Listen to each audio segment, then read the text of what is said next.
கபில முனிவர் என்பவர் ஆசிரமம் ஒன்றை கானகத்தில் அமைத்திருந்தார். அவர் அந்த வழியாக வருவோர்க்கு பசியாற்றும் பெரும் கடமை மற்றும் அவரது தவம் இரண்டையும் செய்து கொண்டிருந்தார்.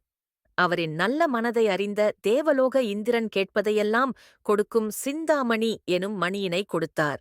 அதை கையில் வைத்து வேண்டினால் என்ன கேட்டாலும் அது கொடுக்கும். அந்த சிந்தாமணியை வைத்து தன்னை நாடி வருவோர்க்கு எல்லா உதவிகளையும் முனிவர் செய்து வந்தார். ஒருநாள் கணன் எனும் மன்னன் தன் பரிவாரங்களோடு அப்பக்கம் வேட்டையாட வந்தான்.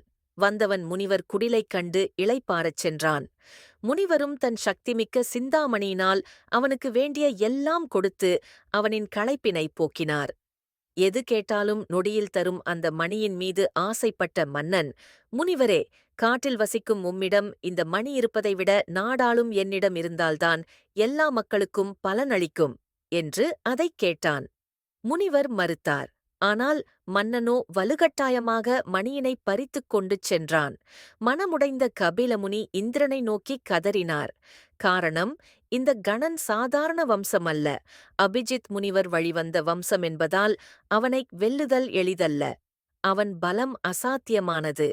கபில முனிவர் கலங்கிய போது ஓர் அசரீரி கேட்டது. முனிவரே, கலங்க வேண்டாம். விநாயகரை நினைத்து யாகம் ஒன்றை செய்தால் அவரே நீங்கள் இழந்ததை மீட்டுத் தருவார் என்றது.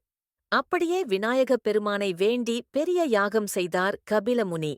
யாகத்தின் பலனாய் விநாயகரே வந்து அந்த மன்னனுடன் போரிட்டு சிந்தாமணியினை மீட்டு முனிவரிடம் சேர்த்தார். முனிவர் மற்றற்ற மகிழ்ச்சியடைந்து தன் கடமைகளைத் தொடர்ந்தார். தன் காலம் முடியும் போது அந்த மணியினை விநாயகருக்கே திரும்ப அளித்தார் கபிலமுனி. அன்றிலிருந்து சிந்தாமணி விநாயகர் என விநாயகருக்கு ஒரு பெயர் உண்டாயிற்று.